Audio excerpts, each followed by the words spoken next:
need to check on the stream first. Let's see, Restream looks okay. Hello, new viewer. Let's see, Twitch looks okay. And YouTube looks okay.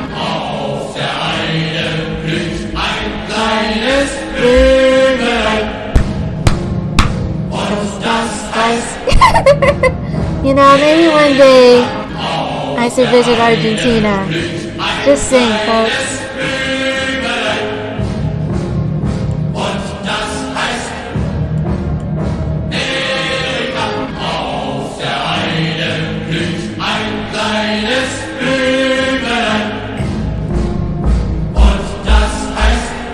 Alright, folks. So, chapter 1 of my comp. We're starting off with chapter 1, Childhood Home. Is the music annoying? Should I turn it off?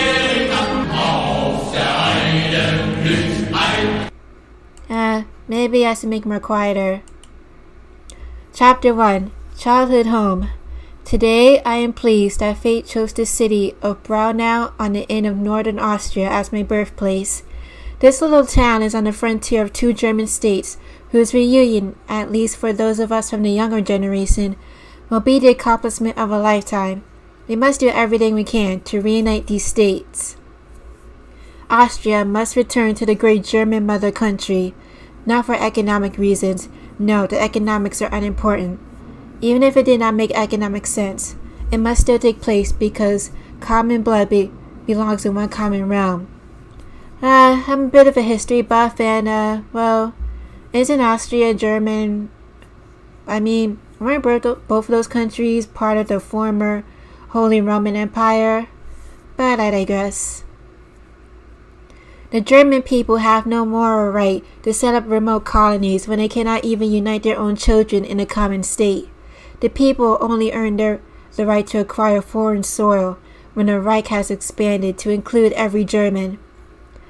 The plow will become the sword, and the wheat which becomes the bread of posterity will be watered by the tears of war. Wow, way to go, M'F0CKERS.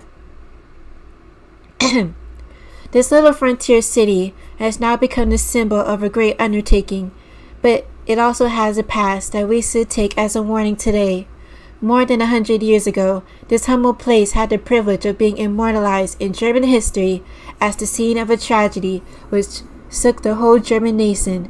It was the day of our fatherland's deepest humiliation when the bookseller Johannes Palm, a citizen of Nuremberg, an unapologetic nationalist and hater of France, died for the Germany which he loved passionately, even in her time of misfortune. Johannes Philipp Palm was a book dealer in Nuremberg, and in 1806 sold a pamphlet denouncing France titled Germany's Deepest Humiliation. But France previously invaded and was in control of Bavaria at that time. The Bavarian police chief turned him in. He refused to name the author, and Napoleon ordered Palm to be shot at Braunau on the Inn, where Hitler was later born, and where there is a monument to Palm.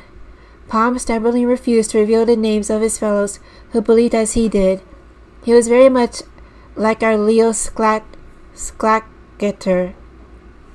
Leo Schlachter fought in the First World War, joined the Nazi Party in 1922, and committed acts of sabotage against the French occupation of the Ruhr, and was betrayed, tried, and executed by the French. Wow, poor dude. He was viewed as a hero in the Nazi Party, and like Schlachter, Palm was betrayed to France by a government representative. An Augsburg police director was responsible, and his act laid down the Reich of Mr. Severing. Karl Wilhelm Severing was a social democrat official in the Weimar government controlling Germany at the time who refused to make an effort to stop the execution of Schlachter. This little city on the Inn, which was made golden as a result of German martyrdom I mentioned, was German Bavarian by blood, and Austrian only by borders. It is here my parents lived in the late 1880s. My father, a conscientious employee of the state as a customs official, and my mother, occupied with the household, were both, above all, devoted to his children with unwavering loving care. I do not remember much from that period. After only a few years, my father left the little frontier town he was so fond of, so he could take a new post that passed out in Germany himself. In those days, Austrian customs officials traveled frequently. Soon afterward, my father went to Linz, where he retired from work. This does not mean the old gentleman had a chance to rest. Poor guy. Whew. His family could be called very poor farmers, and even in his earliest days he had not lived in a happy home. Before he turned 13, the small boy packed his knapsack and ran away from his home in the mountainous section of Lower Austria against the advice of villagers. He chose to go to Vienna and learn a trade. This was back in the 1850s, so it was not a simple decision to travel into the unknown with only 3 crown coins. But by the time the 13-year-old turned 70, he had passed his journeyman's examination to be a cobbler. And yet he had still not found contentment. To the contrary, the long period of economic problems back then, the unending misery and the wretchedness he encountered only strengthened his determination to give up his trade and become something better. When he was a poor boy in the village, he thought that the church pastor embodied the highest possible summit of human aspiration. However, his experience in the big city replaced this notion with the dignified possibility of becoming a state official. With the endurance of a man who had grown through grief and distress while still half a child, the 17-year-old mustered up his new determination and became a customs official. When he was almost 23, I believe, he decided that he had achieved this goal he had set so long ago. The poor boy had once taken a vow not to return to his native village until he had become somebody. He had reached his goal, but when he returned, no one in the village remembered the little boy of years earlier. As he looked around, he found the village had grown strange to him. It was no longer the village he had remembered from childhood. When he finally retired at 56, he could not stand to live a single day as a do-nothing, so he bought property in the neighborhood of the Upper Austrian market town of Lambach, farmed it, and thus completed the circle of a long and hard-working life by returning to the point where his forefathers began. Wow. Wow, Mein Kampf is starting on a very strong point. His father was based, those 2 martyrs that I read just now, they were pretty based, and wow. And people say Mein Kampf is a boring book. Like, come on. Whew. I believe it was around this time that my first ideals were forming. My constant romping around outdoors, taking a long road to school, and my association with extremely rowdy boys sometimes gravely worried my mother. It also kept me from being a stay-at-home soul. So the few serious ideas I had about my future certainly did not point towards my father's career. Even then, my gift for speaking was developing more or less through violent disputes with my playmates. I had somehow become a little ringleader among my group. I had no trouble learning and completing my lessons at school, but otherwise I was very hard to handle. Wow. In my free time, I had singing lessons at the Catholic monastery chapter in Lambach, and here I was dazzled by the dignified and magnificent church musical festivals.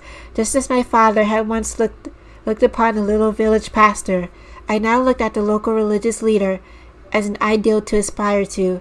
At least for a while this was the case. My father did not think very highly of his quarrelsome boy's vocal talents, and he did not see a future in the church for his offspring. He had no appreciation for such useful ideals either. He must have watched anxiously as my nature clashed in my desires. Oh,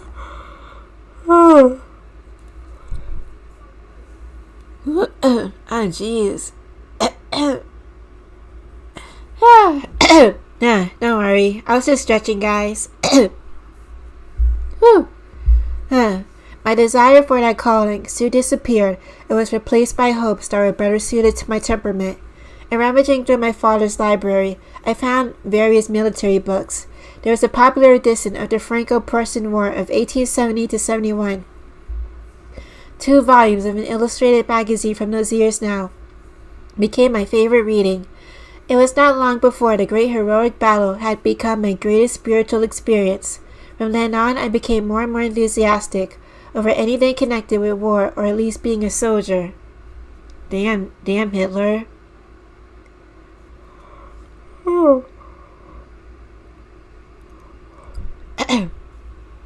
I swear, it's like Hitler was destined for Hitler was destined for greatness. It's like he was born to be a Chad or something. This was important to me for another reason. For the first time, I was forced to ask myself if there was a difference between the Germans who fought these battles and the Germans around me, and if they were different. How were they different? Why did not Austria not fight in the war? And why did my father and all the others in our city not fight? Were we not like all the other Germans? Did we not all belong together? This problem stirred in my young brain for the first time. I learned that not every German was fortunate enough to belong to the Empire of Bismarck. I could not understand this at the time, so I began my studies. Based on my character, and especially my temperament, my father decided that attending a classical secondary school, gymnasium, or high school attended from age 10 to 18, which teaches in Greek or Latin classics, but not vocational subjects, would conflict with my personality. He thought a vocational school would be more suitable. His opinion was confirmed by my obvious ability to draw. That was a subject which he believed was neglected in the Austrian humanistic schools. Perhaps his own hard-working life made him think less of classical studies, which he considered impractical. Being a man of principle, he had already decided that his son must become a state employee. His own difficult youth naturally made his later accomplishments seem even greater, because they were the product of his own iron strength and ability.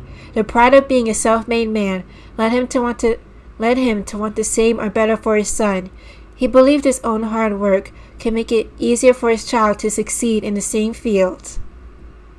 My outright refusal to follow a career that had been his whole life was to him quite inconceivable. So my father's decision was simple, definite, and clear, and in his eyes, he had an obvious course of action. His lifetime struggle for existence had made him domineering, and he would have never left an important decision to a boy he saw as inexperienced. Woo! This would have seemed an unforgivable weakness in the exercise of his parental authority over his child's future, and it was impossible for him to reconcile it with his concept of duty, and yet it was all destined to end differently. Hold on a minute, Moonies. This would have seemed an unforgivable weakness in the exercise of his parental authority over his child's future, and it was impossible for him to reconcile it with his concept of duty, and yet it was all destined to end differently. Just testing out the volume of the stream.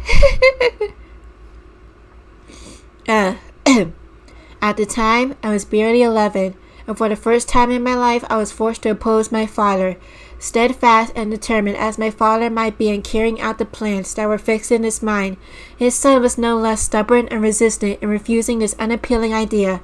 I would not enter the civil service. Base Hitler. Fuck the government. Woo! Neither pleading nor reasoning with me had an effect on my resistance. I would not be an official. No, and again no. Every attempt to arouse my interest in that calling through descriptions of my father's experience had the opposite effect. I yawned myself sick at the thought of sitting in a government office, not being the master of my own life, but a slave devoting my entire existence to filling out various forms. Exactly. Fuck the government. Woo! I mean, really, you have to be an NPC if you want to work for the government. Especially in Burgerland. Smoke weed every day, pulling it up. So they put the music back on. Come on, chat. Auf der Heide blüht ein kleines Blümlein. und das heißt auf der Heide blüht ein kleines Blümlein und das heißt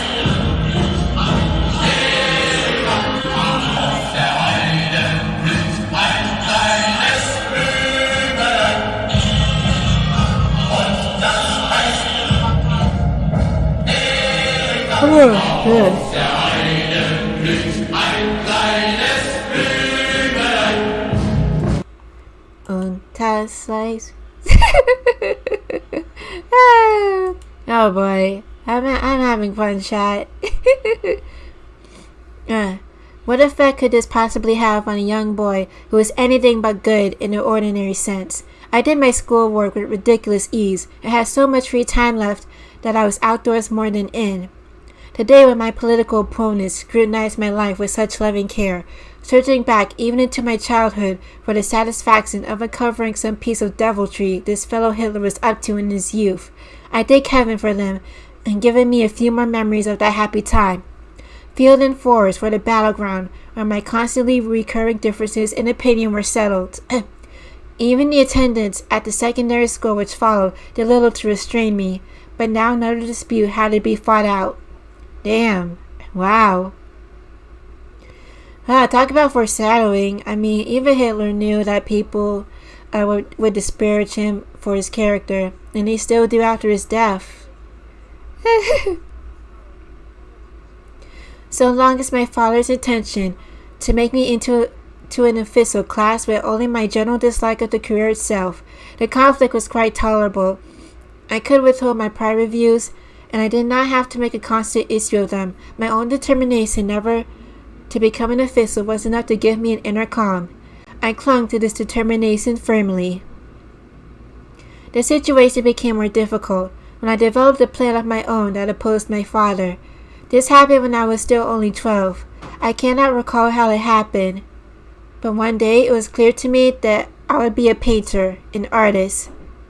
My talent for drawing had been clearly demonstrated, and in fact, it was one of my father's reasons for sending me to a secondary school. However, he would never consider giving me professional art training. On the contrary, when I rejected my father's pet idea once again, he asked me for the first time what I myself wanted to be. Without thinking, my decision suddenly popped out. It was clear my choice had already been firmly planted and would not be changed, and for a moment my father was speechless. A painter, an artist? He doubted my sanity, and then I thought perhaps that he had not understood correctly. But when I explained it to him, and he saw I was serious, he was against it completely. Any talents I might have were simply beyond his consideration. Smoke weed every day, put it up there. Smoke weed every day. An artist, never, not so as long as I live. But since his son had inherited, among various other qualities, a stubbornness like his own, my answer was equally stubborn. Both sides stuck to their guns. My father held to his never, and I redoubled my nevertheless. Man, talk about irony. Imagine being Hitler's father, and you see your son transition from an artist to literal dictator. I bet his father must have been proud. The result was not pleasant. The old gentleman was embittered, and though I loved him, I was equally bitter. My father forbade me to even hope that I would study painting. I went a step further and declared that in that case, I would not learn anything more. Of course, I came in second with such a declaration since the old gentleman began to ruthlessly assert his authority. I then learned to keep silent in the future, but I did carry out my threat. I hoped that when my father saw my lack of progress in school, he would have to let me pursue the happiness I dreamed of. Wow, what a rebel. I did not know whether my calculation would have been correct or not. The only certainty was my obvious failure in school. Anything else I learned was something I thought I would use later as a painter. Whatever I thought was not connected to painting, or whatever failed to interest me, I sabotaged. My report cards from that point on were always in extremes, next to good and excellent, rankings were passing and below passing. By far my best performances were in geography, and particularly in world history. Those were my two favorite subjects. Me too, Hitler. I liked geography and social studies when I was in school. Oh, and I love world history too.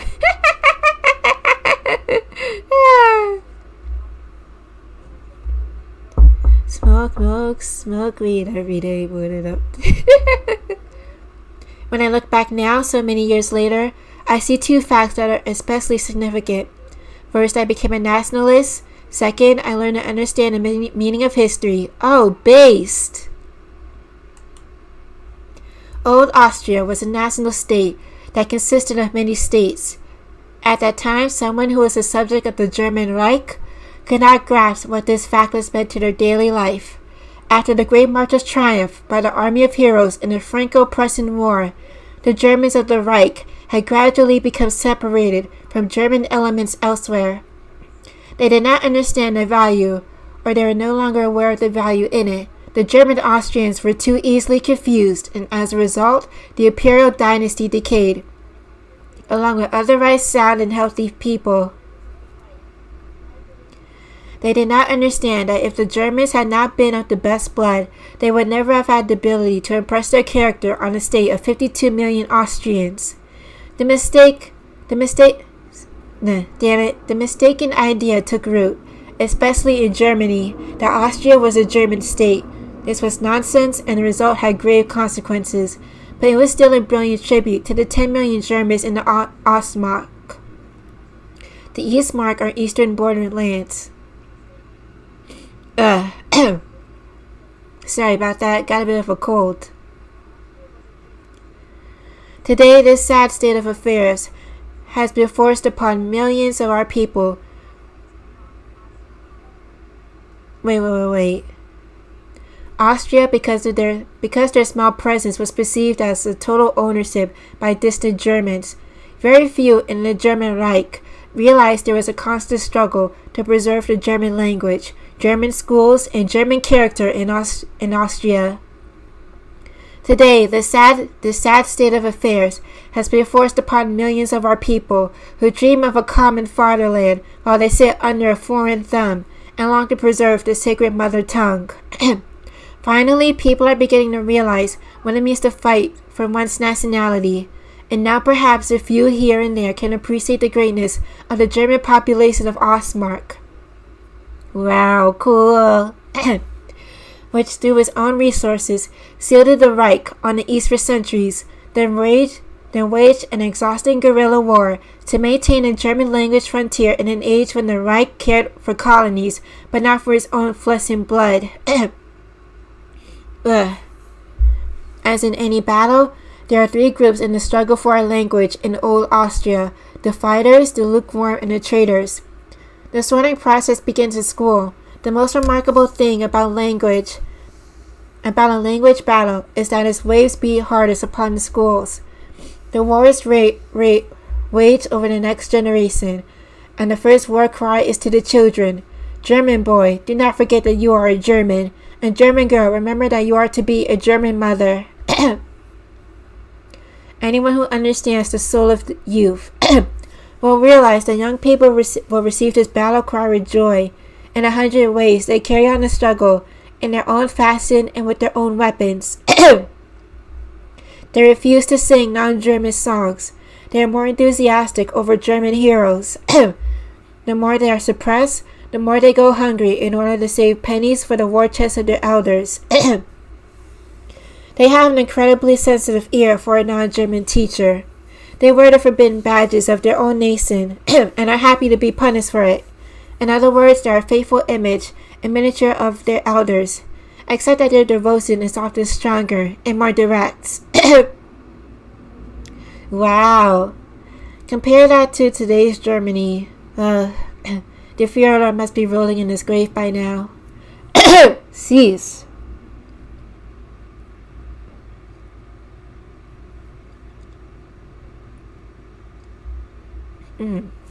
Before I continue, let me check the stream again. Moody's.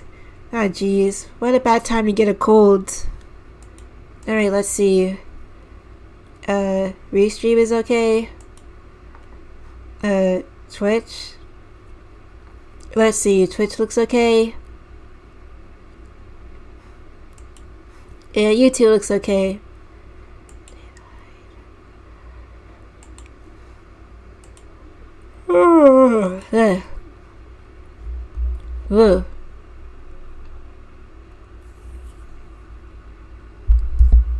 Oh, jeez. When I was small, I too shared in the struggle for German nationality in old Austria. Money was collected for the South-Mark German League by school association. We wore cornflowers and the black-red-gold badges proclaiming our beliefs. Cornflowers were the symbol of Germans loyal to the Hohenzollern monarchy and of Austrians who supported the pan-German movement. How was our greeting? And instead of the imperial anthem, we would sing the German anthem, Germany above all, the song of Germany, Deutschland über alles.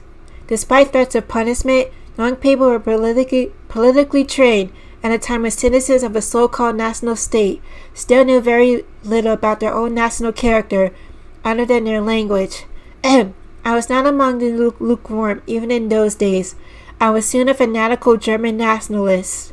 Of course, I do not refer to the present political party using that name. Oh, shit. Does the Führer mean this song? Auf der einen blüht Ein kleines Grünlein. und das heißt, I don't know German, okay? auf der einen blüht Ein kleines Grünlein. und das heißt, Aus der Weide blüht ein kleines Grünlein. Und das weiß auf der einen blüht ein kleines Grünlein. und das heißt, auf der einen. Wow. Alright, let's continue. My nationalistic development was very rapid. By the time I was 15, I could easily see the difference between the patriotism shown by those who followed rulers in the imperial dynasty and the true nationalism for the nation and for the people. For me, only nationalism existed. Anyone who has not bothered to study the Habsburg monarchy, Austrian royal family, may find that this strong nationalism puzzling. In Austrian schools, there is very little actual Austrian history worth mentioning. The fate of Austria is so completely intertwined with the Germanic life that it is unthinkable to separate history in the German and Austrian. When Germany finally split into two spheres of authority, this very separation was German history.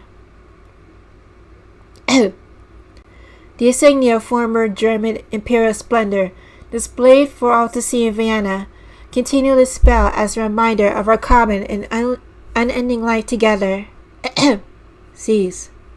The cry of the German people in Austria for a reunion with their German mother country when the Habsburg state collapsed resulted from a deep ache that slept within the people's hearts.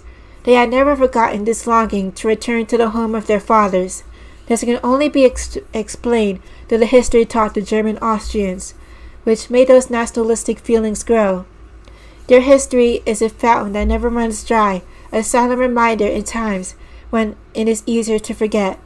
Though we may be distracted by momentary prosperity, we hear the whispers of a new future by remembering the past. It is true that the quality of world history education in intermediate schools is in a sad state. Few teachers realize that to memorize and rattle off historical dates and events is not true history, for it is not important for a boy to know exactly when some battle was fought, some general born, or when some insignificant monarch was crowned. No, God knows that is certainly not what is important. To truly learn history means to open your eyes and discover the forces that cause historical events to happen. The art of reading and of learning means remembering the important parts and forgetting the unimportant. It is likely that my later life was influenced by the fact that I had a good history teacher. He had a unique ability to teach and test us on principles, not dates. My professor, Dr. Leopold Potts of the Linz School, was the very embodiment of this idea. He was an older gentleman. He was kind, but said in this manner. His brilliant eloquence not only fascinated us, but absolutely carried us away. I am still touched when I think of this gray-haired man, whose fiery descriptions often made us forget that the present as he conjured us back into days long past, and how he could take dry historical memories from the midst of centuries and transform them into living experiences. In his class, we were often red-hot with enthusiasm, sometimes even moved to tears. I was luckier than most, because this teacher not only illuminated the past by the light of the present, but he taught me to draw conclusions for the present from the past. More than anyone else, he gave us an understanding of the current problems. He used our national fanaticism to educate us. He would appeal to our sense of national honor, which brought us bad-mannered adolescents to order more quickly than anything else ever could. This teacher made history my favorite subject. Even then, though he did not intend it, I became a young revolutionary. Indeed, who could possibly study German history under such a teacher without becoming an enemy of the state, whose ruling house has such a catastrophic influence on the nation? Who could preserve his allegiance to the emperors of a dynasty that had betrayed the interests of the German people again and again for his own petty advantage? Did we not know, even as boys, that this Austrian state had no love for us as Germans, and indeed it could have none? My historical insight into the work of the Austrian Habsburg monarchy was strengthened by my daily experience. In the north and in the south, foreign people came in and poisoned the body of our nation. Wow, just like today. Even Vienna became less and less a German city. The house of the archdukes showed favoritism to the sex at every opportunity. It was the hand of the goddess of eternal justice and retribution that overthrew the deadliest enemies of Austria's German nature when she struck Archduke Francis Ferdinand by the very bullets he had helped to cast. After all, he was the patriot who was charged to protect Austria from the northern Slavs. The burdens laid upon the German people were enormous. They suffered unheard of sacrifices in taxes and blood. Anyone who was not blind could see that their sacrifice would be in vain. What hurt us most was the fact that these activities were shielded by the alliance with Germany. The gradual extermination of German qualities in the old monarchy was to a certain extent sanctioned by Germany itself. The hypocrisy was evident when the Habsburg monarchy worked hard to give the outside world the impression that Austria was still a German state, and this only fanned hatred for that monarchy in a blazing anger and contempt within Austria. In Germany, the elected members of the government failed to see any of this happening. It was like they were struck with blindness. They could have walked beside a corpse showing signs of decay and proclaimed that they discovered signs of new life. And the alliance between the young German Empire and the Austrian state grew the seeds of the First World War and it collapsed. Throughout this book, I will more thoroughly detail the problem of this alliance. It would be sufficient now to say that as a boy I arrived at an insight which never left me, but only grew deeper.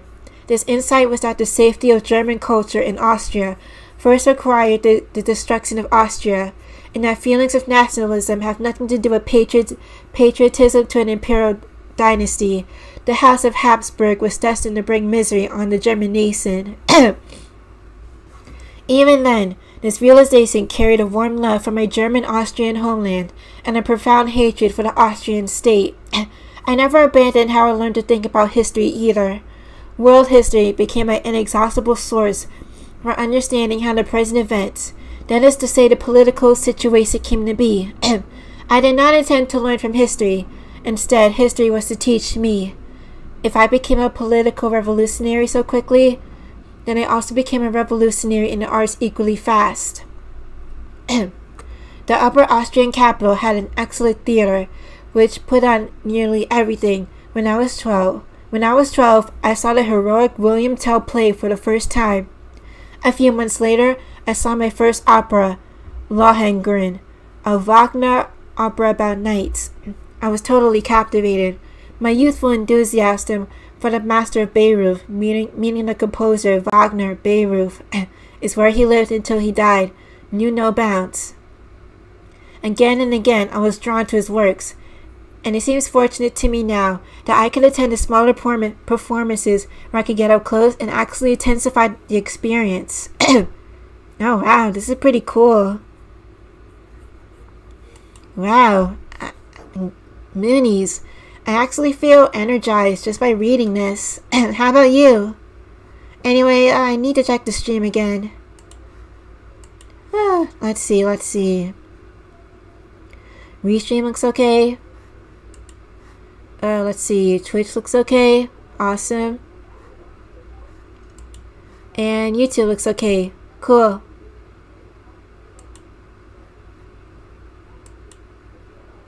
Awesome. Ugh.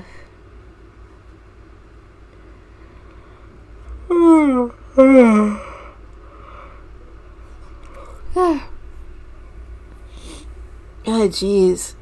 Sorry about that, Moody's. I'm a little tired, but I'm okay.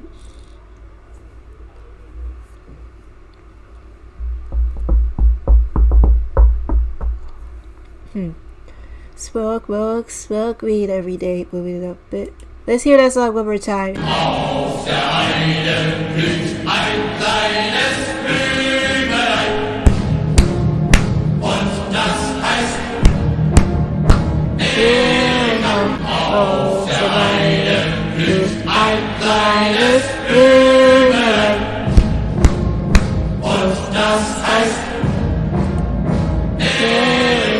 auf der Heide blüht ein kleines Blümelein.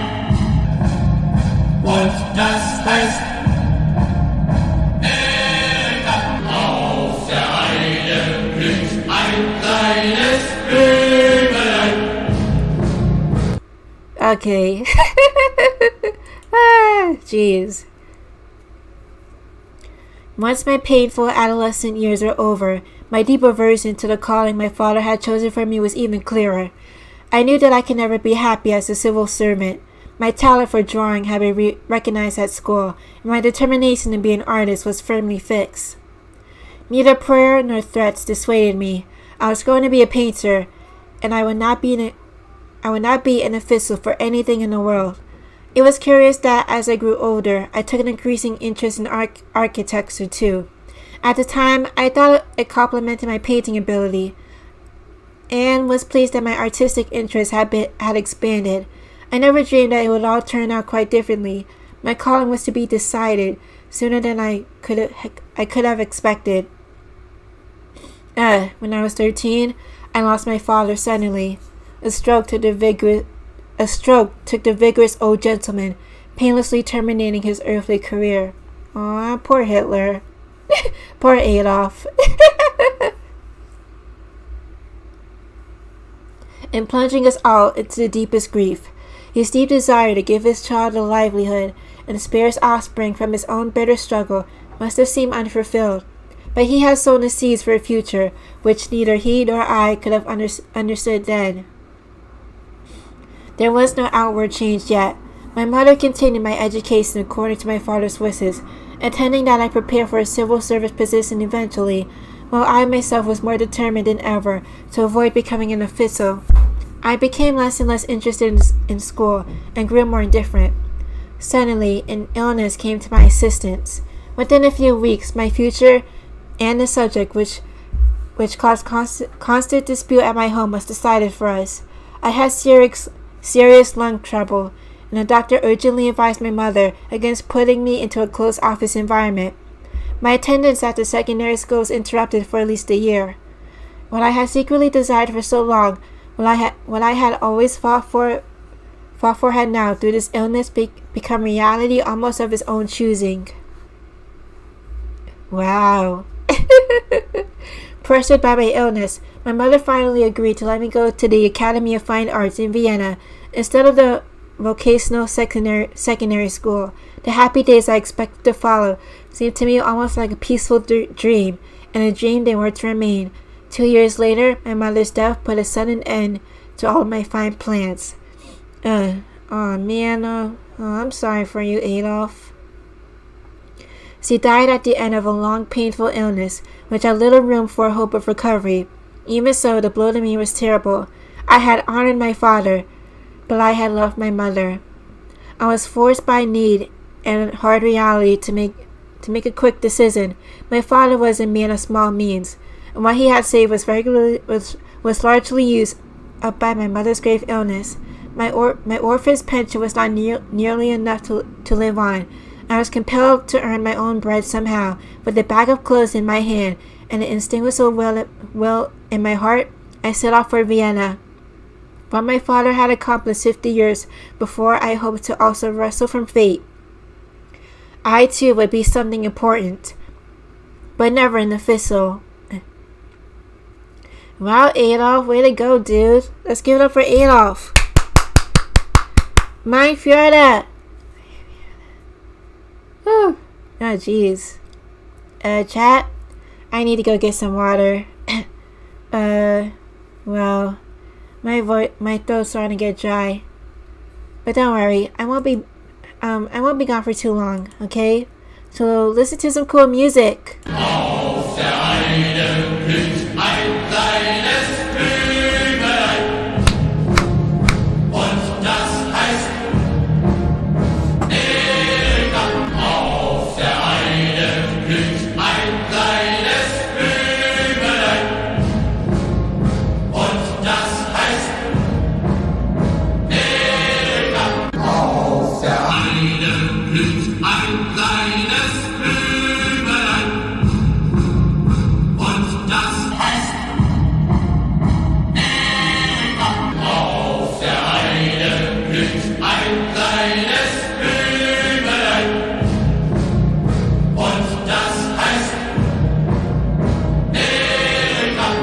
Auf der Heide blüht ein kleines Blümelein. Und das heißt Erika. Auf der Heide blüht ein kleines Blümelein. Und das heißt Erika. Auf der Heide blüht ein kleines Blümelein. Und das heißt Erika.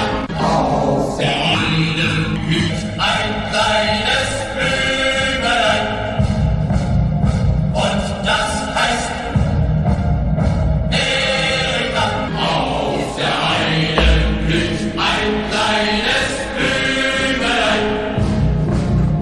Und das heißt Erika.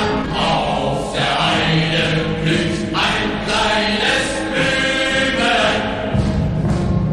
Und das heißt Erika. Yo, chat. Blüht ein kleines Blümelein. Oh, yo, Smacklord, what's up, dude? Good to see ya. A beautiful girl named Erica, where bees swarm around her. Wait, this song is it the German anthem? God damn it. Jeez. Oh, man. Yeah, but I gotta say, the song's kind of catchy. Thank you for joining my stream, dude. Good to see you again. Oh, Berliner. I don't know German, but I like to sing along, you know. Let's hear it again. Oh, Berliner blüht ein kleines Blümelein. Und das heißt Erika. Man. So this really isn't the German national anthem? Ah, man. Is it? Is it really? Jeez. Oh, well.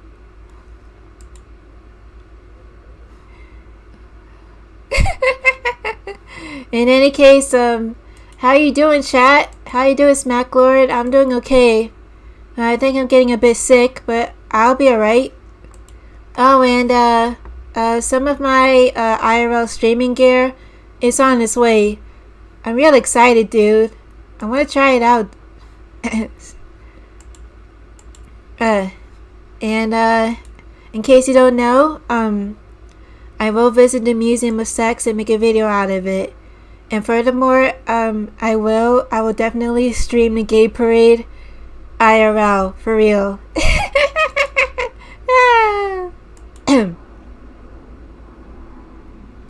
Woo. Okay, so let's continue.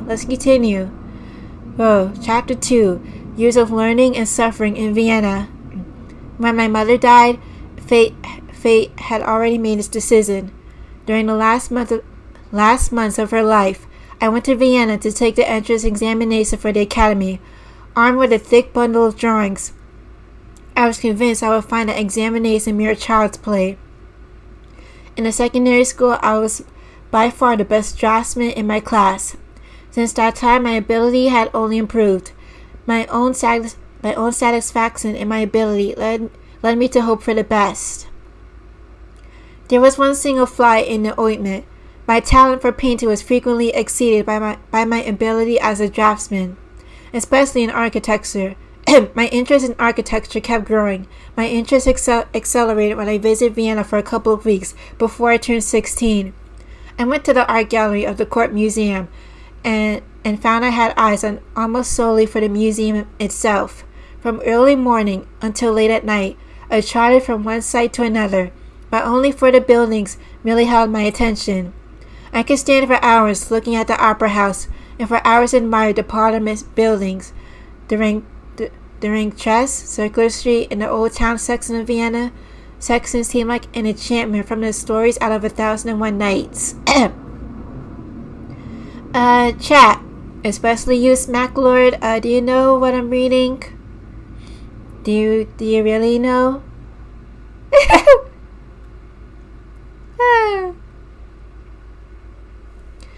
Oh well. I was now in a beautiful city for the second time. I waited for the results of my entrance exam as I was filled with excitement, impatience, and proud confidence. Alright. I was so certain of success that when I received a rejection, it struck me like a bolt from the blue. And yet that was it, period. When I called on the head of the academy and asked for reasons why I had not been admitted to the School of Painting, he assured me that my drawing showed I had no aptitude for painting, and that my true ability was in the field of architecture. The School of Painting was out of the question, but the School of Architecture was for me, even though at first they found it difficult to believe that I had never attended an architectural school or had any instruction in architecture. Cease. As I left Hansen's magnificent building on the square, I was at odds with myself for the first time in my young life. What I had just been told about my abilities was like a lightning flash illuminating an unexplainable confusion in me that had been growing for a long time.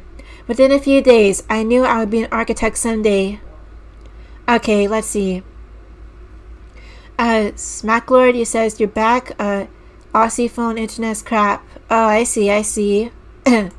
Well, thank you for joining my stream, dude. You're awesome. Thank you. Woo! Happy 420, dude. Woo! Happy Columbine Day, too. Woo!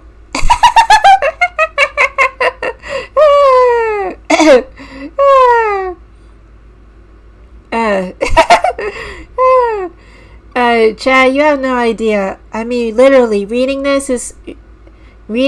Mein Kampf is actually making me energized.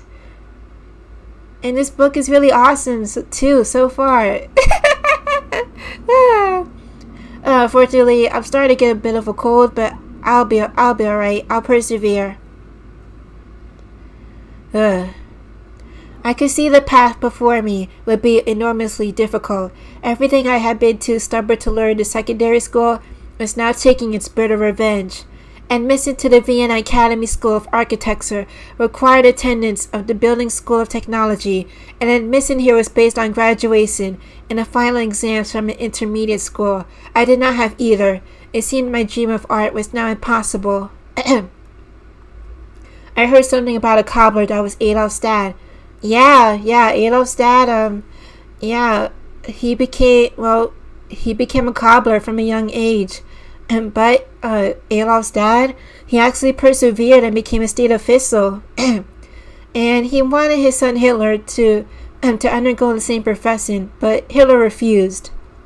And I gotta say, I mean, Hitler was destined to be a Chad from birth. I mean, take a look at his father. Really? Let's see. After the death of my mother, I returned to Vienna, this time to stay for some years. I once again regained my calm and determination. My earlier spirit of defiance had also returned, and I was determined to reach my goal. I would be an architect. Obstacles exist to be overcome, and I would overcome those obstacles with the image of my father before my eyes. He fought his way from farm boy and shoemaker to state official, and my soil was richer than his. So my battle should be that much easier. What had then seemed to me to be the unkindness of fate, I accept as the wisdom of Providence. When a goddess of trouble embraced me and often threatened to crush me, the will to resist grew, and at last that will was victorious. That period made me strong. I thank her for snatching me from the emptiness of a comfortable life, and for pulling this mama's boy out of the comfortable, cozy bed. I was reluctantly thrown into the world of misery and poverty, which introduced me to those I would later fight for. Wow. Wow. Adolf's more cool than these champagne socialists today. He's more based in Hassan and more based in a horsefucker Vaus or whatever. That is the point when I saw two dangers approaching. Previously, I did not truly understand their names or their importance to the German people's existence. Their names was Marxism and Jewry. Oh, shit.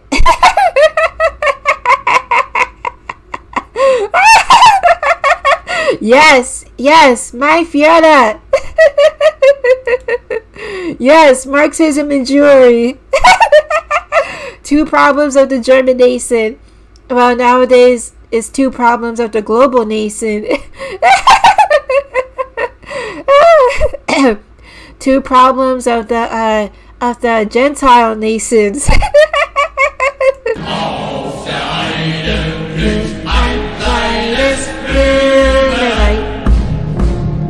Und das heißt Miriam. Auf der Heide blüht ein kleines Blümelein. Thank you, Adolf, for calling out the Jays. Auf der Heide blüht ein kleines Blümelein. Und das heißt Miriam. Auf der Heide blüht ein kleines Blümelein. Und das heißt Miriam. Auf der Heide. Okay, chat. Remember to like, share, subscribe to the stream. Woo! Let's see. Also, okay, Smacklord, you said, also the last part of the song mentions coming back to her girl because of a creek. Oh, I see. I used to look up the lyrics to that song. It's very based. And chat, press F for Adolf calling out Marxism and Jewry. Woo!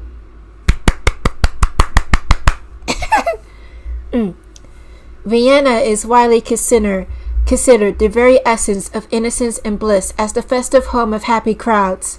It has turned into a constant reminder of the saddest period of my life. Even today, the city stirs only gloomy thoughts in me. 5 years of misery and wretchedness are encapsulated in the name of this Phaeacian city. Phaeacia is the final city visited by Homer in the Odyssey. However, it is also a common knowledge reference in Germany and something any German would recognize. The belief is that the people like to enjoy life, and the reference means the city of loafers or do-nothings or parasites. Base. For 5 years, I had to earn my bread, and as a small painter, my bread was meager at best. It was never enough to satisfy my hunger. In those days, hunger was my faithful sidekick who never left me. When I brought a book, he shared it with me. A trip to the opera would give me his company for days. It was a never-ending battle with my unsympathetic friend. In those lean days, I learned faster than I had ever learned before. Besides, my architecture and a rare ticket to the opera, books were my only remaining pleasure. You forgot today was April 20th? Well, Smacklord, I don't blame you since you're a hard worker. Do you know today is also Columbine Day? And also, smoke weed every day. Put it up it, put it up it. Smoke weed every day. No, I'm just joking. I hate drugs. Drugs are gay.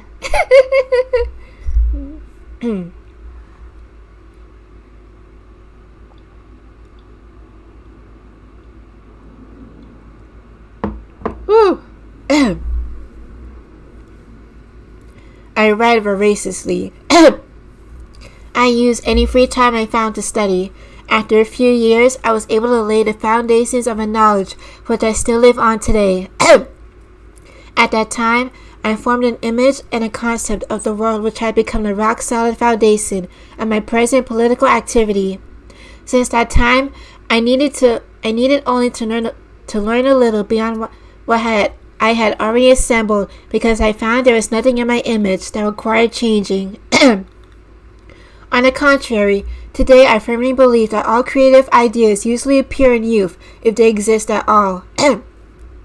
I must distinguish this from the wisdom of age, which is the thoroughness and caution forced by the experiences of a long life. Excuse me. This is different from the genius of youth, who pours out unending thoughts and ideas, while the great number prevents them from being developed. This useful genius furnishes the foundation, from which an older and wiser man can build stones into a structure. At least that is the case, if the so-called wisdom of age does not choke the genius of youth. So, Smacklord, you said, if I created rules, I give all noodle cactus to 70 plus people. Okay. Oh, so Smacklord, if you were in the government, you would give like what? Noodle cactus to elderly people? Oh, does this have to do with marijuana? Honestly, Mary Jane can only be used for medical purposes, not recreational. I mean, studies show that marijuana actually makes you more stupider, and it can also awaken schizophrenia. So weed isn't exactly perfect. And furthermore, potheads, it seems to me they just make the drug their whole personality. Like literally, like anything associated with weed, whether it's like a weed movie made in modern times, or or hemp clothes, or bong culture, everyone is like, weed, man. We gotta fight against the man. Like, seriously, nigga? Like, come on. Get a hobby or something that doesn't involve ganja or Mary Jane. Aw, man. Aw, man. Part of me, I mean, well, I kind of wish I could bring up that song by Rick James, Mary Jane. Mary Jane. I'm in love with Mary Jane. She's the only one. I remember that song from a movie called Friday. Alright, let's see. Alright. My early home life differed little from the home life of others. I could watch for the next day without a care, and without any problems to worry over. My youth was spent in lower middle class circles. That is to say, I was in a world that was not in contact with those who worked at a pure physical labor. Strange as it may seem at first glance, economic difference between this level and that of ditch diggers is often deeper than one thinks. This antagonism comes from a social group which has just recently lifted itself from the ranks of physical labor and is afraid it could fall back, or at least be counted as one of them. There is often a repulsive memory of cultural poverty among this lower middle class, so any social contact with physical labors, which they feel they have outgrown, becomes unbearable. A man from the higher social levels can mix with worker classes in a way that would be thinkable to the relative newcomers of this lower middle class. A newcomer to a social class is anyone who fights his way by his own energy from one position in life to a higher one, but eventually this bitter battle kills off any human sympathy for the class he escaped. One's own painful struggle for existence destroys his feeling for the misery of those left behind. In this respect, fate took pity on me by forcing me back into the world of poverty and insecurity which my father had once abandoned. The blinders of a limited lower middle class education were removed from my eyes. Only then did I learn how to distinguish between a hollow or brutal man's exterior and his inner nature. In the center of inner districts, one felt the heartbeat of an empire of 52 million people, along with the dangerous magic of the state of mixed nationalities. Based. The blinding magnificence of this cultural and government center was like a magnet to the wealth and intelligence of the state. On top of that came the extreme centralization of the Habsburg monarchy, and offered the only possibility of holding this stew of peoples together. The result was the extraordinary concentration of high government offices in the capital and around imperial residence. Cease. Vienna was not only the political and intellectual center, but also the economic capital of the old Danube monarchy, in contrast with the army of high officers, officials, artists, and scholars were a larger army of workers who were against the wealth of the aristocracy and their practice of bleeding poverty for all they could. Smoke weed every day.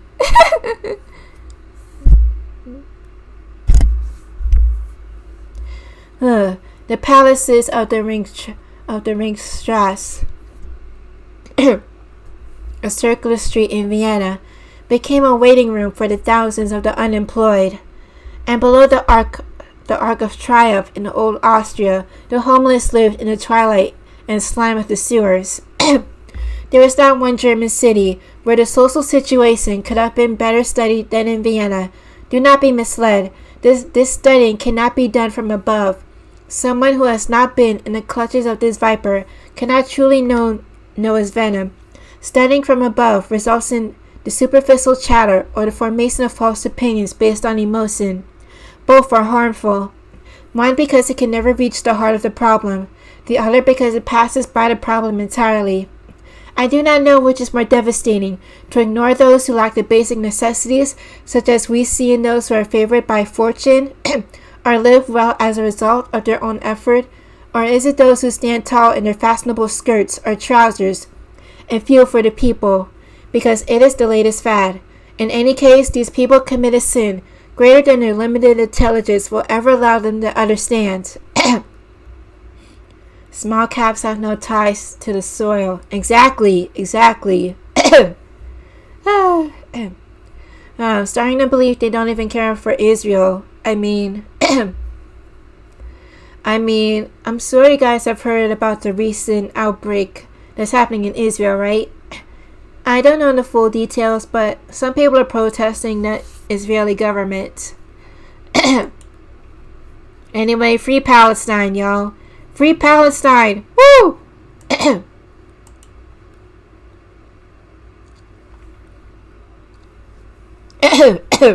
Cease.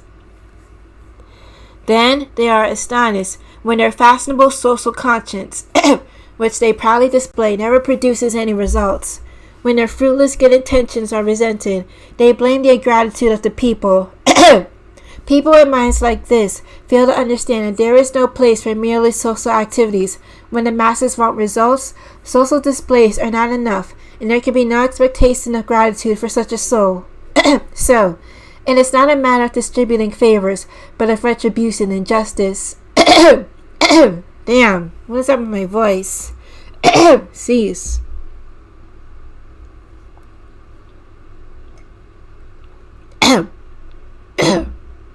Cease. Woo. I did not learn about the social problem by observing from the outside. It drew me into its magic circle of suffering, and instead of teaching me, it sought to test its strength on me, and it receives no credit if I survive this test safe and sound. I can never completely relate my sensations from that time. I can only describe the essential and most staggering impressions here along with lessons I earned. I rarely had difficulty finding work. I was not a skilled worker, but had to earn my bread as best as I could. So I did so as a helper, or day laborer. I had the attitude of the laborers of Europe, who shake the dust from their feet with the determination to build a new life and a new home in a new world. The new world means the United States, which was receiving a large number of immigrants at the time. Ooh.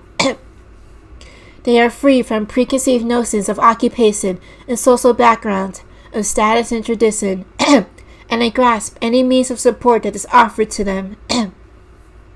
They go to any job and gradually arrive at the realization that honest labor is no disgrace. No matter what kind of labor it may be, I too was determined to leap with both feet into a world that was new to me and to find my way through it. I soon learned that someone always needs some kind of work, but I learned just as quickly how easy it is to lose that support again. The insecurity of one's daily bread soon became one of the darkest aspects of my new life. The skilled worker is turned out on the street, less often than the unskilled, but even he can be pushed out the door. Instead of losing his job because he is not needed, he is locked out or he strikes. Cease. Woo. Damn. This dependence reveals a weakness in the whole economic system. The peasant boy who is drawn to the big city by the promise of easier work and shorter hours is accustomed to a certain amount of security. He has never left one job without having another, or at least the prospect of another lined up. As more boys are drawn to the city, the shortage of farm labor takes its toll, and the chance of being unemployed increases. Now, it would be a mistake to think that the young fellow who goes to the big city is made of sterner stuff than the ones who stay home and makes an honest living from the soil. No, quite the contrary. Experience shows that immigrant groups are more likely to be made up of the healthiest and most energetic individuals. And these immigrants include not only the man who goes to America, but also the young farmhand who leaves his native village to move to the distant big city. He is just as prepared for an uncertain fate as the farm boy going to another country. Usually he comes to town with a little change in his pocket to last him at least a day, if he does not immediately find work. However, his situation will quickly worsen. If he finds a job, then loses that job at the wrong time. Finding a new job as a worker can be almost impossible in winter months. For the first few weeks, he receives unemployment benefits from his union, and does his best to survive. But when his last penny is gone and the union benefits expires, he then finds himself in a difficult position.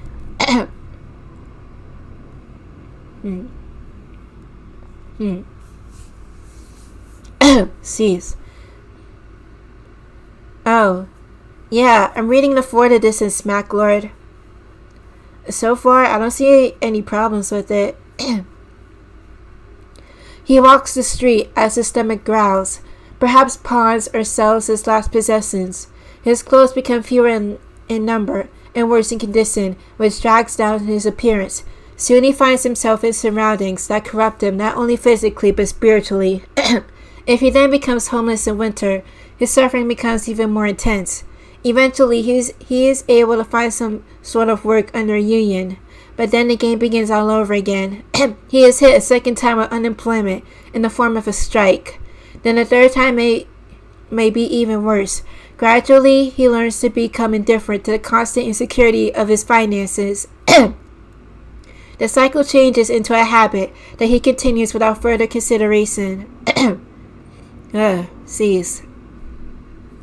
We now have an otherwise hard-working man whose attitude towards life grows slack and gradually matures him into a tool of those juniors who will merely use him to gain their own advantage. He has so frequently switched between working and not working through no fault of his own that he no longer notices whether the strike in which he takes part will secure him any economic rights or whether it is an attempt to destroy the state, the whole social order, and even civilization itself. He may not like the idea of going on strike, but he is completely different when he is handed strike papers.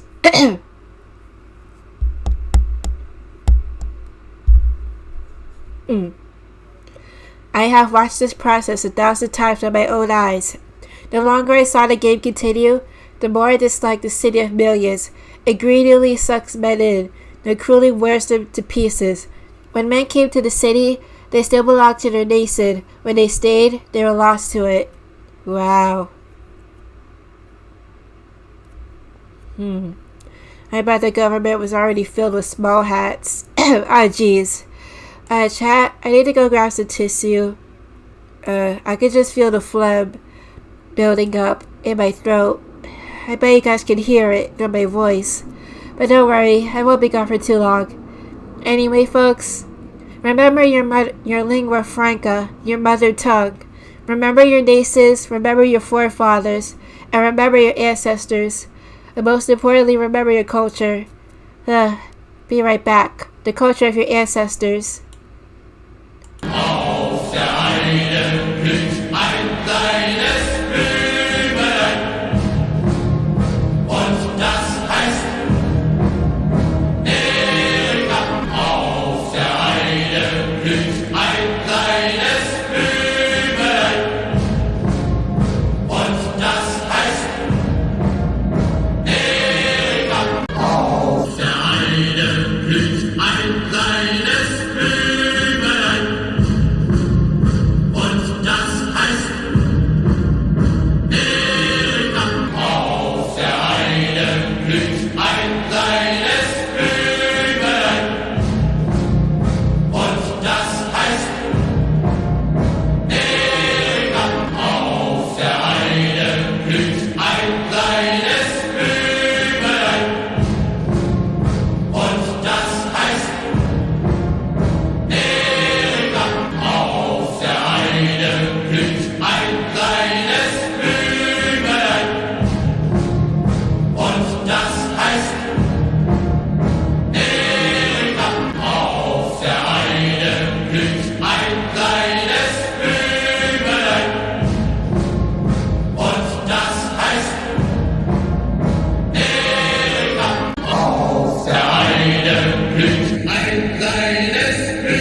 Okay, I'm back.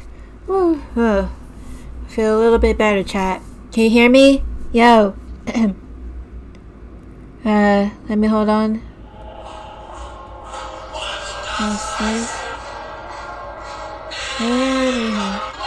Well, let me check the. Okay, I'm back. I feel a little bit better, chat. Can you hear me? Yo.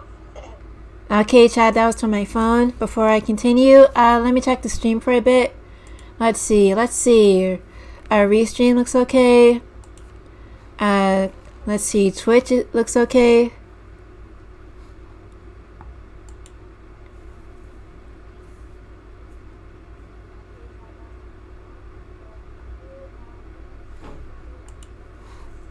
And YouTube looks okay. Oh wait, Smacklord. I noticed how do I put this? You wrote down a comment, and I think it was withheld. I'm trying to look for it. Let's see. Damn it! Didn't I actually missed it? Sit. Damn it! Sit. Sorry, dude.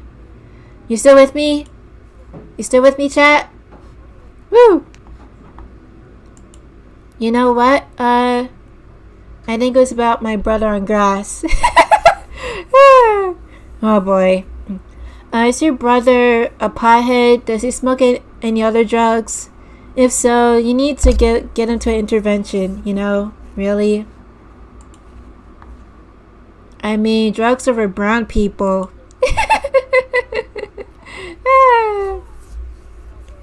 I wonder if M'F0CKERS is looking down on us from heaven as we read Mein Kampf. Oh, and speaking of which, maybe around summertime I'll do a stream where I read the Turner Diaries. Wouldn't that be cool, chat?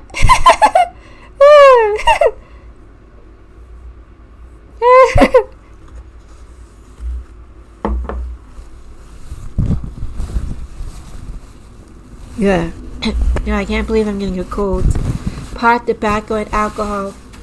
I do the last one, but he also works out, but it's easy to piss off. Well, tell your brother to get off those drugs, or else he's gonna die young. And tell him that drugs are for brown people. Let's see. Let's continue.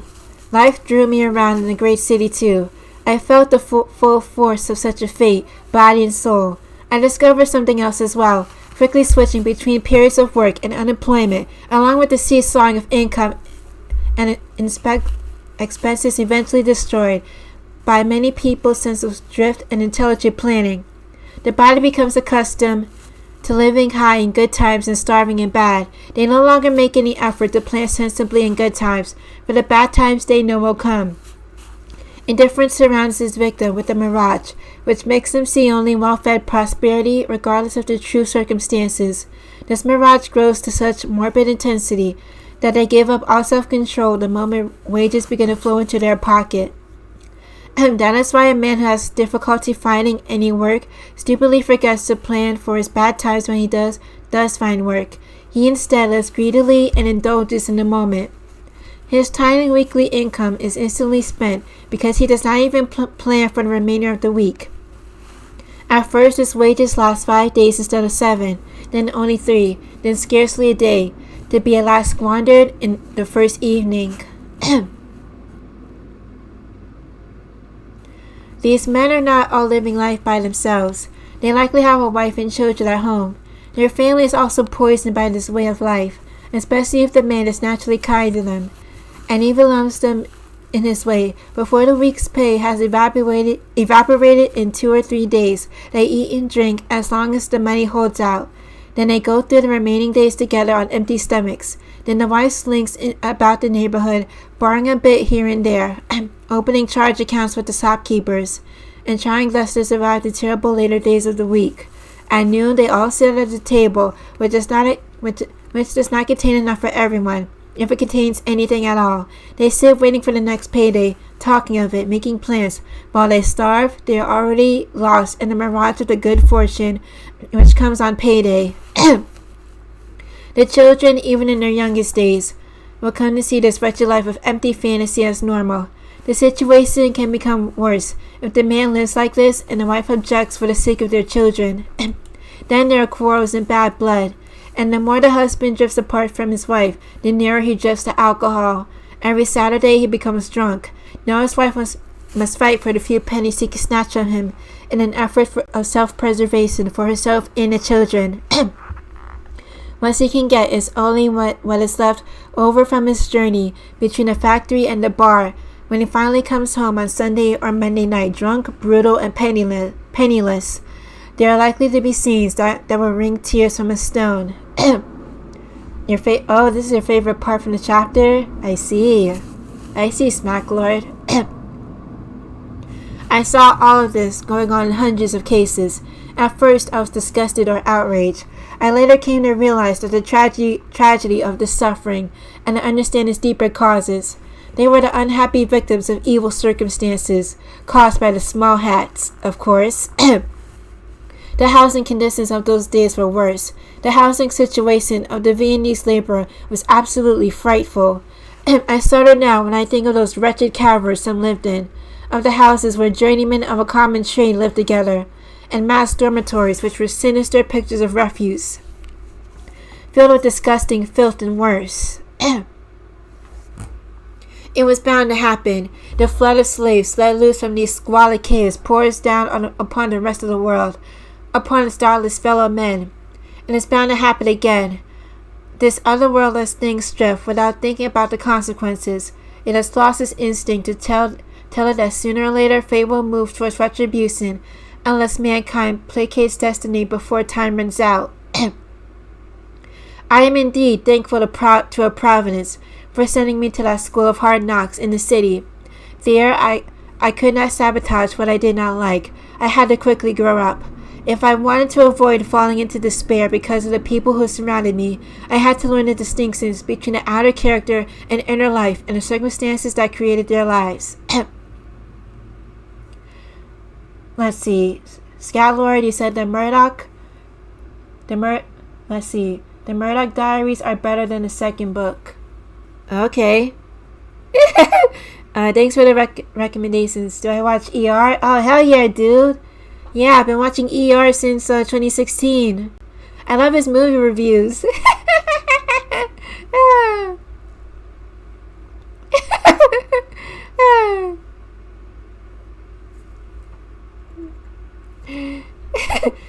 Since 2017? Yeah, okay. Only through this understanding could I bear it all without giving up to despair. It was no longer human beings who rose before me out of unhappiness and misery, out of squalor and physical degradation, but the sad products of sad laws. At the same time, my own fight for life, which was no easier than theirs, preserved me from becoming emotionally involved with the products of this ill society, and allowed me to remain objective. No, emotional sentimentality will not help understanding here. Even then I saw that only twofold path could lead to the improvement of such conditions. I experienced a deep feeling of social responsibility to establish a better system for our development. I knew it would require brutal determination to destroy this human outgrowth, which had no chance of being preserved or corrected. Nature does not focus on preserving what exists. Nature concentrates on breeding a new generation to perpetuate the species. Based. It is almost impossible for man to improve those bad things that exist in society. But it is much easier to create healthier paths from the start. Even during my struggle for existence in Vienna, I realized the task of improving social elements can never be a frivolous welfare scheme. They are ridiculous and useless. Base. Instead, we must overcome the fundamental weaknesses in the organization of our economic and cultural life. The holes in the system are bound to lead to the perversion of individuals, or at least they are capable of doing so. Wavering judgment is the enemy that will halt our advance. but we need to use the most brutal weapons against the criminal group that is hostile to the state. This uncertainty results from a feeling of personal guilt and responsibility for the tragic decline of society. Uncertainty cripples any serious and firm resolve and results in opinions swaying from one side to the other, leaving any decision that is made weak and half done, even when it comes to the most essential measures of self-preservation. Even when there comes an age not haunted by the saddle of his own guilt, will there be both the inward calm and the outer strength, which can brutally and ruthlessly prune the dead limbs and uproot the weeds in our society's garden. Cease. Wow, that was very inspirational, very enthralling. Way to go, M'F0CKERS.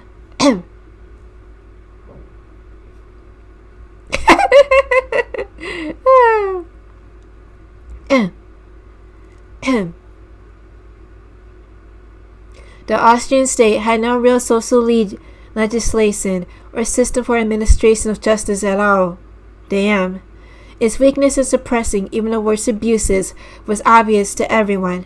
I do not know what horrified me more, the economic misery of my neighbors, the moral weakness, or the low state of their intellectual development. Did Adolf live around immigrants?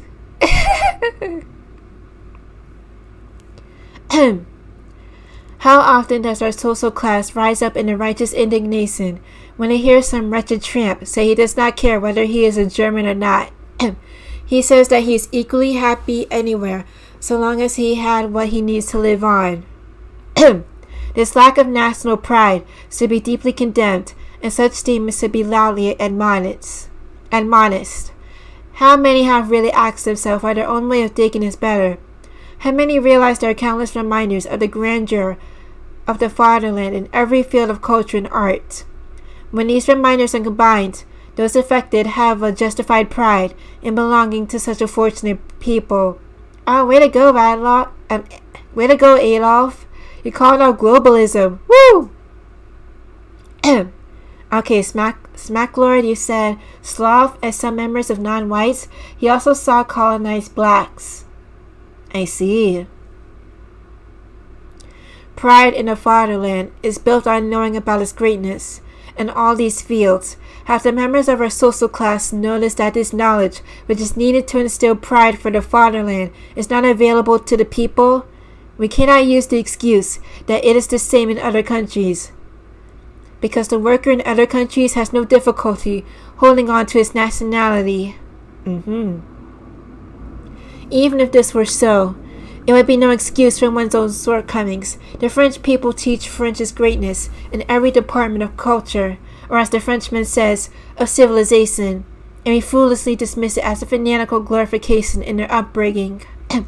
The young Frenchman is simply not trained to be objective, but instead he is given a subjective attitude of greatness, anywhere the political or cultural aspect of his fatherland is concerned. This type of education has to be widespread, and if necessary, it must be pounded into the people's memories and the feelings of perpetual repetition. With us, there is both the sin of omission and the destruction of what little we were lucky enough to learn in school. The rats infected our political system not even at the tiny bit we have learned out of the hearts and memories of our people. Poverty and wretchedness have also done their share to crush these memories. Damn. Hold on a minute.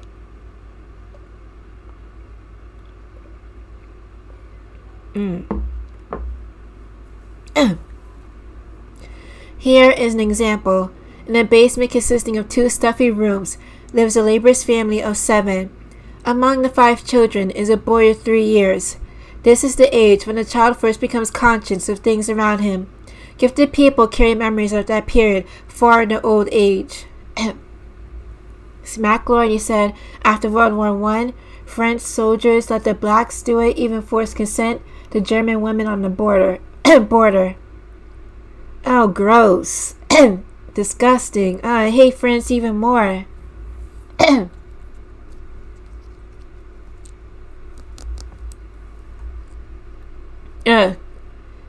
Fuck France.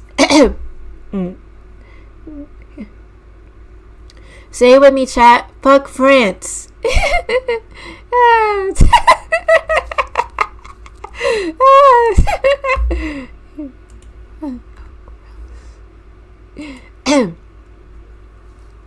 The small, overcrowded space produces an unfortunate situation. The conditions often generate quarrels and bickering. The people are not living with one another. They are merely living in the same place, squeezed together. Every small argument leads to a sickening quarrel. In a larger dwelling, the argument would be easily smoothed out simply by separation. The children may tolerate these conditions because children can quarrel constantly and forget the argument quickly. However, a daily battle between parents slowly teaches the children a lesson. Damn it. I'm a voice. Hold on a minute.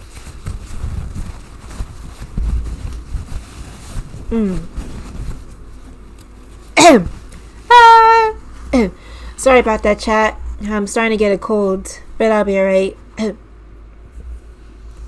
The dispute may take the form of a father's brutality to a mother, of drunken maltreatment. Any person who does not know of this life can hardly imagine it. By the time the boy grows from 3 to 6, he has developed a working idea of the world which must horrify even an adult. Now he is morally infected and physically undernourished, and a young citizen is sent to primary school with vermin living in his poor little scalp. Now with great difficulty, he must learn reading and writing, and that is about all he can manage. Studying at home is out of the question. Father and mother argue and use language that would not be socially appropriate right in front of their own children, making studying impossible. But when the parents talk to teachers and school officials, they are more inclined to talk roughly to them than to turn their young child over their knee and introduce him to reason. Nothing the little fellow hears at home strengthening his respect for his fellow human beings. Let's see. Smack Lord, you said, meh, but they can be nasty and snobby, but hopefully we forgive all whites, even the French. Well, chat, well, Smack Lord, do you forgive the British? Do you forgive the Irish for importing millions of refugees into their homes? I don't know. In all honesty, we just need to get rid of white liberals. In Minecraft. Anyway, let me check the stream again. Okay, let's see. Let's see, Restream is okay. Let's see, Twitch is okay. Come on. And YouTube is okay. Sweet. Yeah. They never utter a good word about humanity. No institution is safe from their profane attacks. From the school teacher to the head of the state. No matter whether it's religion or morals, state or society, everything is defamed and dragged in the muck. When the boy leaves school at the age of 14, it is hard to tell which is greater. His incredible stupidity, where common knowledge and basic skills are concerned, or his biting disrespect and bad manners. The immoral displays, even at that age, make one's hair stand on end. Let's see. Smack Lordy said, also, Vichy occupied France. That's base. Okay.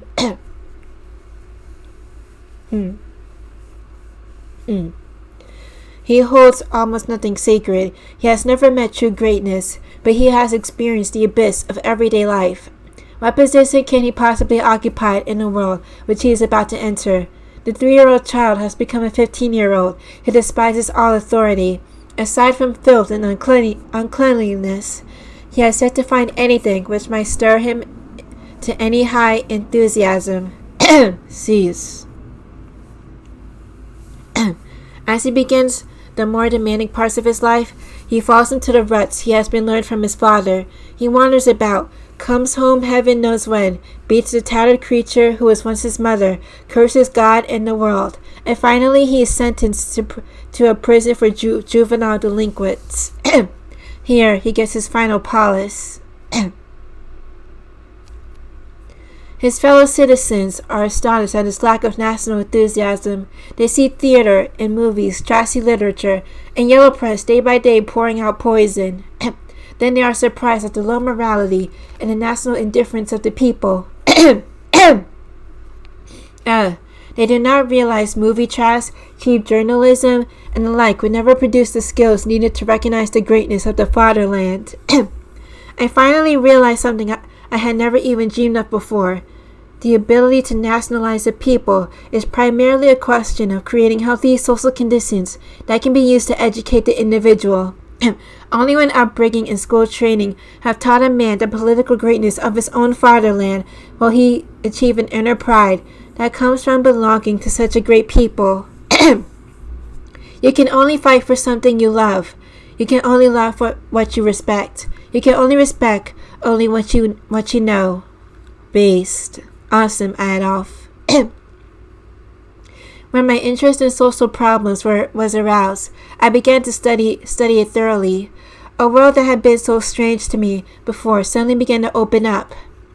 In 1909 and 1910, I no longer needed to earn my daily bread as a laborer.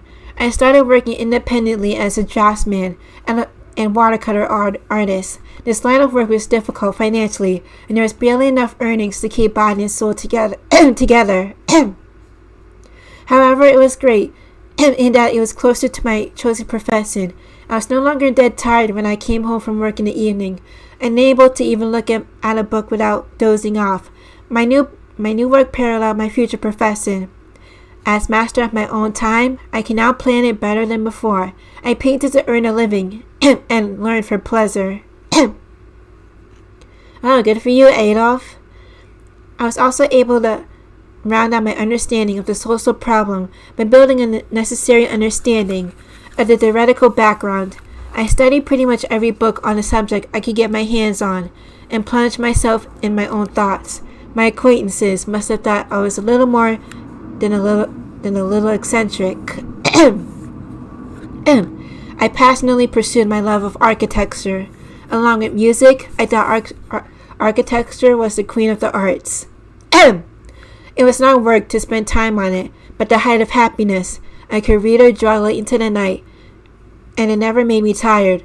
My faith was strengthened by the dream of a future that would become a reality after all. Although it took years, I was firmly convinced that I could make my name as an architect. Oh boy. The fact that I also took a great interest in anything having to do with politics did not seem especially significant. On the contrary, I felt that was the duty of all thinking people. Anyone who did not actively learn about politics lost all rights to criticize or complain. In this area, I continued to read and learn a lot.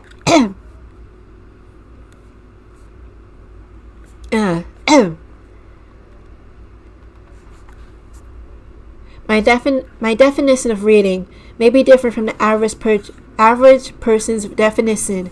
I know people who read all the time, book after book, word for word, but I would not call them well read. They do have a massive knowledge, but their brain does not know how to divide it up and catalog the material they have read. They cannot separate a book and identify what is valuable and what is worthless for them. They retain some of their mind forever, but cannot see or understand the other parts at all.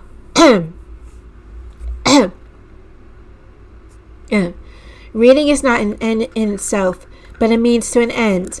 In the first place, it should help to fulfill an individual's personal framework, and to give each person the tools and materials a man needs in his job or profession, whether it is for daily necessity, simple physical fulfillment, or higher destiny. In the second place, reading should give a man a general picture of the world.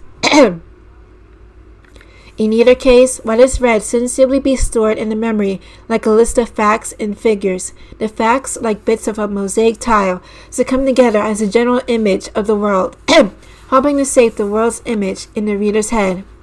Otherwise, there will be a confusion of information learned, and a worthless mix of facts gives the unhappy professor an undeserved high opinion of himself.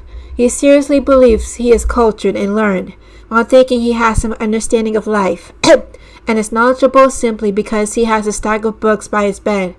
Actually, every place of new information takes him further away from the real world, until often he ends up either in a psychiatric hospital or as a politician in government. Wow. Wow, way to diss the educated college people at Adolf. Jeez. Hold on a minute, chat.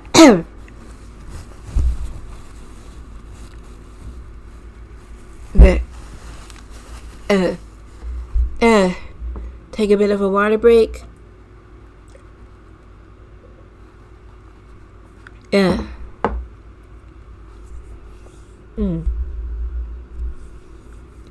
No man with this kind of mind can ever retrieve from his jumbled knowledge what is appropriate when he needs it.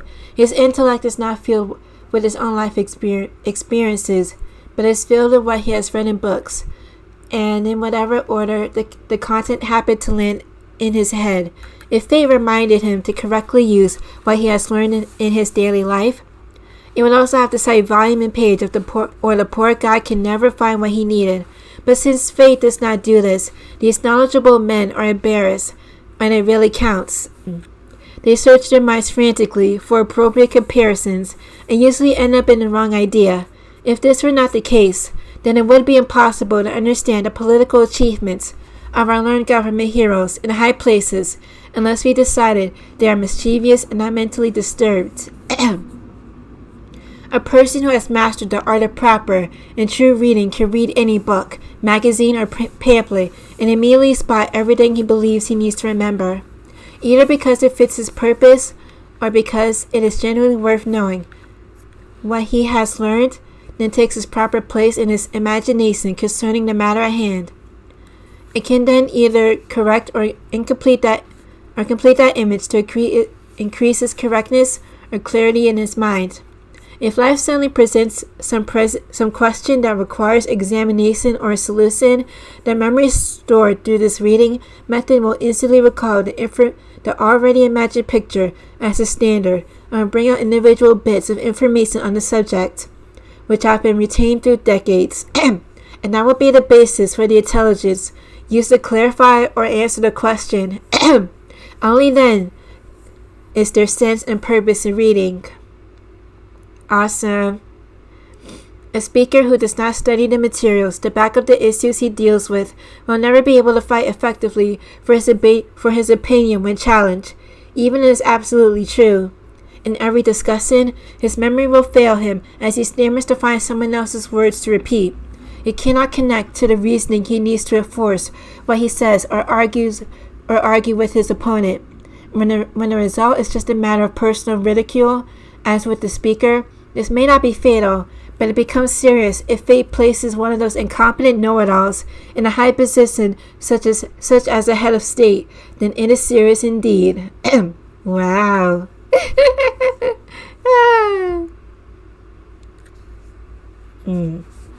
Hold up, chat. Let me check the stream again. Let's see. Alright, restream looks okay. Let's see, Twitch looks okay. Awesome. And YouTube looks okay too. In terms of VR, I like his Avatar reviews, his Get Out review, and especially his Steven Universe review.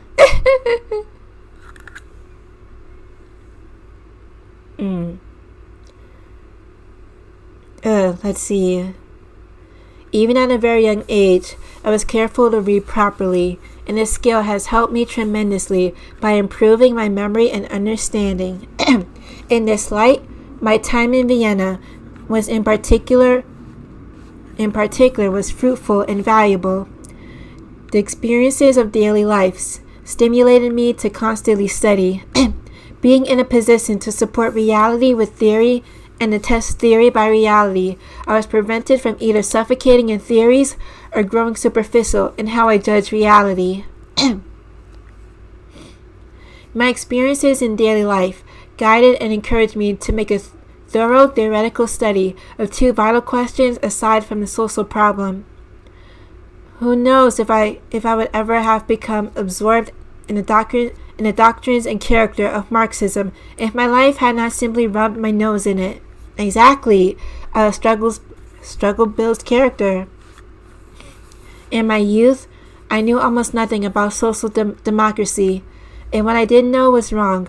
I thought it was a good thing that the Social Democrats were fighting for the rights of all men to vote by secret ballot.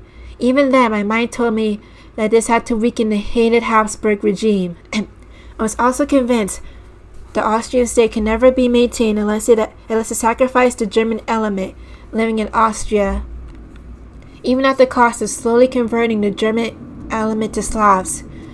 There was no guarantee the empire would survive, since their ability to preserve a Slavic society is highly doubtful. Let's see. Therefore, I was excited about any development which I thought would lead to the collapse of this unstable state that has condemned to death the Germanism of 10 million people. The more the language uproar gnawed at the parliament, the closer the freedom of my German Austrian people came near. Babylonian Empire is a reference to the Tower of Babel story, where the people were cursed to speak different languages and scattered around the world. This was the only way that a return to the old mother country could someday happen. The activities of the Social Democrats did not seem unattractive to me at the time. I thought it was also a good thing that they were trying to improve the living conditions of the working man. At the time, I was still innocent and stupid enough to believe this could happen. What did repel me was their hostile attitude towards the fight for the preservation of Germanism and their pitiful ruining of the Slavic comrades who were willing to accept this courtship and make concessions. Otherwise, they maintained an arrogance and conceit which gave these insistent beggars their just rewards. Ah, jeez. Hey, chat. I'm gonna end the stream right here. But nevertheless, I had an awesome time reading Mein Kampf. Written by the funny mustache man, Adolf Hitler. Well, maybe sometime in the future, I'll continue reading this on stream. Nevertheless, it's a very enthralling autobiography. I can't believe some idiots call this a boring book. Honestly, I love it. What about you, chat? Smacklord, I take it you've read this before?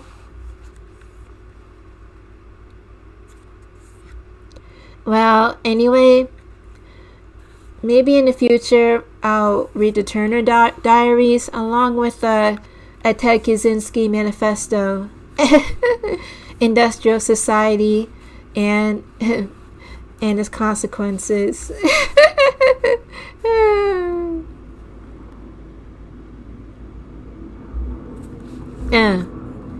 Let's see. Smacklord, you said my comp has 11 chapters? Okay. I can deal with that. Okay. Well, kids, here's your history lesson. Thank you for joining me on 420. Happy Columbine Day. Happy Hitler Day. Hail Hitler. And please follow. Please like, share, and subscribe. Join our main channel, Moonlight Artists, as well as our Let's Play channel, Moonlight Gaming.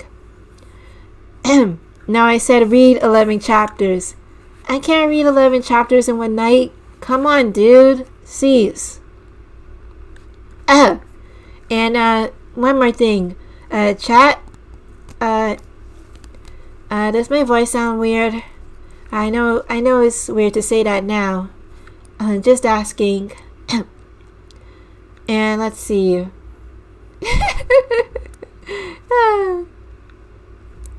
Check out our socials, which is on our All My Links page, a Flow page, and iLink page. We tend to hang out on Twitter, Instagram, Telegram, and sometimes Facebook. Let's see. Oh, and check out our art stores where we sell our artwork. Let's see. We're selling our artwork on Etsy, DeviantArt, Redbubble, and ArtStation. And guys, I've been preparing something for the Localapalooza, It's not too big, but certainly you'll like it. So make sure you stay tuned on Moonlight Artist. Let's see. You okay, Smacklord? You said you've read half of Comp. Sorry, I should have wrote that better. Anyways, have a good day. Happy birthday, Austrian painter. Yeah, happy birthday to the Austrian painter. Woo!